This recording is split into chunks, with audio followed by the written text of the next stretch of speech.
Very few African ceremonies begin without a libation. A libation is a recognition that our ancestors are with us always.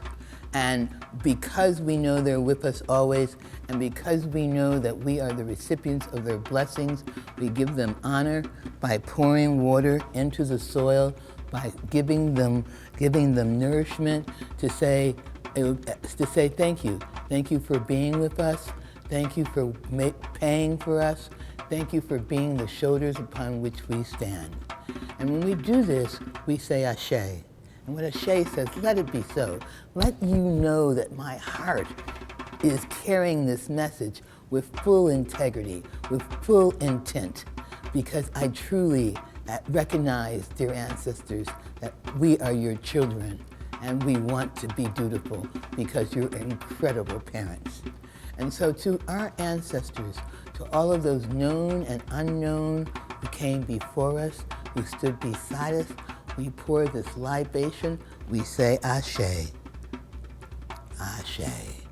To those ancestors who were the very first ancestors, who formed civilizations and traveled throughout the world, bringing notions of humanity, bringing notions of balance, we say Ashe. To those ancestors who created the sciences, who perfected the arts, and displayed their brilliance on temple walls in ancient Kemet, in the hallowed halls of Timbuktu, along the Great Wall of Zimbabwe. All of our ancestors who built great civilizations, we say Ashe. We say Ashe also to those ancestors who were stolen from those civilizations, who were forced to do a second migration, very different from the first migration, because the first migration was done willingly, and it was done to spread love and goodwill, and the second libation was an act of horror, an act of genocide. To those ancestors who survived the Middle Passage, and to those ancestors who did not, we pour this libation and we say Ashe. To those ancestors who made it to the shores of all the Americas, to the U.S., to Haiti, to South America, all over the world, to those ancestors who made a way out of no way, who worked from sunup and sundown, but still found time to laugh and love and build communities wherever they could, and to plot rebellion.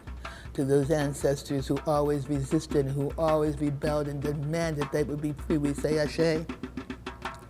And to those who picked up the legacy during the Civil Rights Movement, during the Black Panther movement, during the current Black Lives movement, to all of those people who were in that struggle and who are no longer with us, we say Ashe.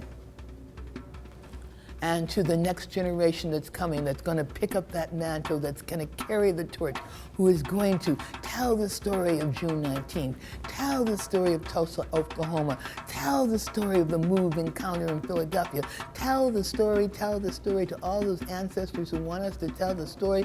We say we will tell the story. Ashe, Ashe, Ashe, tell the story.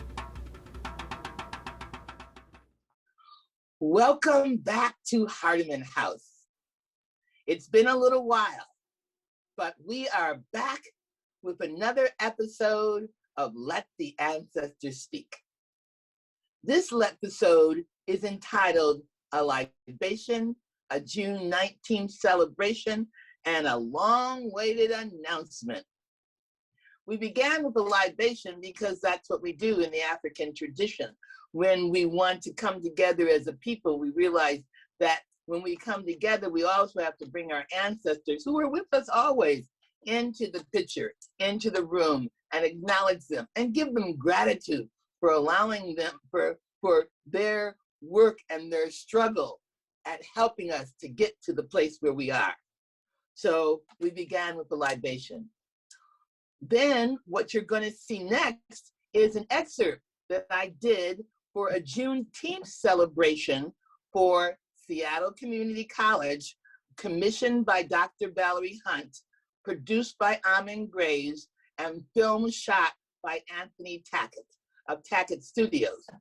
And what it does in that video is it celebrates Juneteenth, but it also announces the launch of my new book called The Ra-Surrection of Truth from the Chains of Falsehood. And I use this book to talk about Juneteenth because this book is about the resistors. This book is about the restoration of truth to the world after falsehood had reigned for such a long time. And so I use this book to talk about Juneteenth because Juneteenth gives us a chance to resurrect a truth.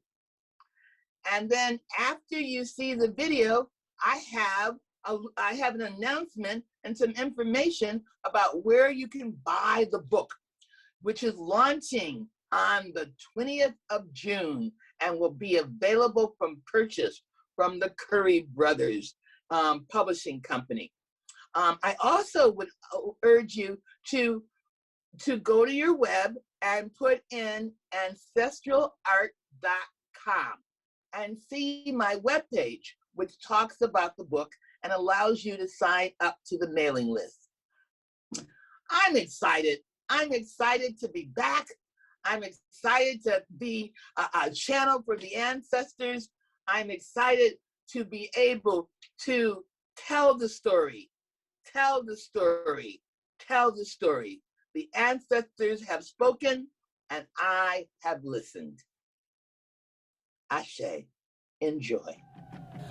My name is Dr. Joy Hardiman, and I am a storyteller. I'm an educator. I'm a scholar. I'm a world traveler, and I'm a higher education architect. And I am so honored and blessed to be here today to celebrate Juneteenth. Because what Juneteenth was all about, it was a day that truth was restored back to the world. It was a day that people who were told that they were subhuman, that they had no dignity, that they had no future, got a future, got back their dignity, and regained the truth of who they were, which was emancipated and free people. And that's a good thing. What I want to do right now is just read a small excerpt from a book that I have written that will be coming out actually June 20th in honor of Juneteenth, called The Ra-Surrection of Truth from the Chains of Falsehood. Before once upon a time, there was the first time, and the first time was called Satepi. During the time of Satepi, truth walked the world, and in this world truth walked Mayat, harmonized all things. In this world there was justice, there was divine order, there was reciprocity, there was balance in this world. When truth walked the world, people knew that there was no separation between the spiritual and the material, and that what was above was below. People saw things as wholes rather than as parts, and they understood that life was cyclic, not linear, and that what goes around comes around. They understood that redemption was always possible, and that human beings were verbs and not nouns when truth walked the world. When truth walked the world, things were balanced, and truth and falsehood were seen as complementary dualities, two sides of the same coin. When truth walked the world, people were not victims, but each one in their own way was a victor. No one was a stranger, and everybody was somebody's brother, sister, daughter, son, mother, father, or friend, journeying home when truth ruled the world. But truth had a sibling, and that sibling became very jealous of truth. The sibling's name was Falsehood, and Falsehood didn't want to share.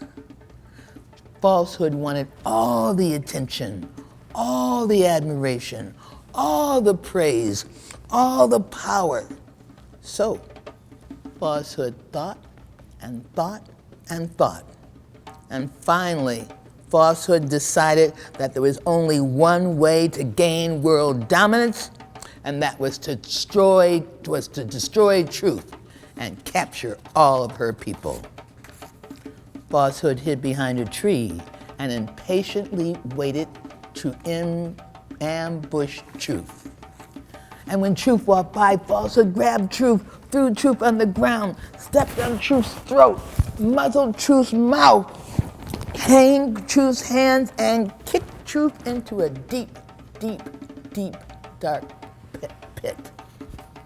And the world turned upside down as falsehood put on truth's clothes and boldly began to walk the land disguised as truth.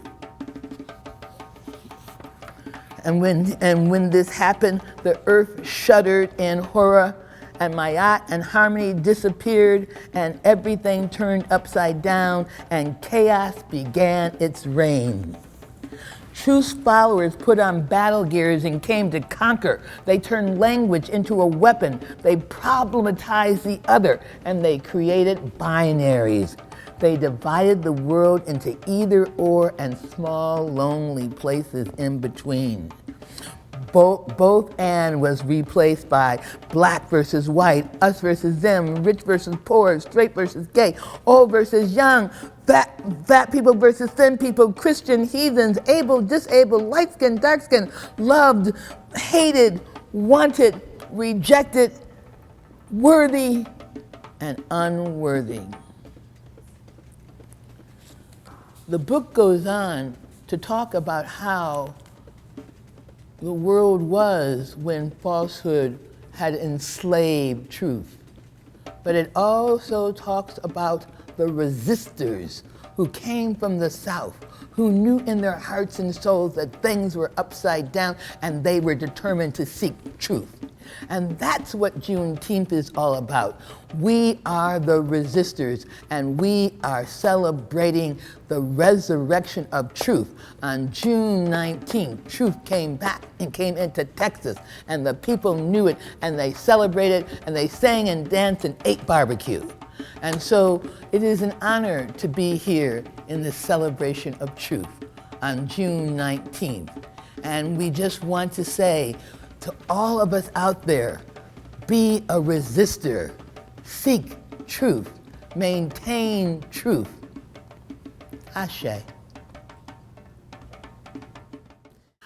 I would love for you to join me for the virtual launch of the Ra-Surrection of Truth from the Chains of Falsehood on June the 20th from 5 p.m. to 7 p.m. Pacific Standard Time, live from the WaNaWari Gallery in Seattle, Washington. Remember, like, share, subscribe, and go to ancestralartworks.com and buy your copy of the Ra-Surrection of Truth from the Chains of Falsehood. Be blessed.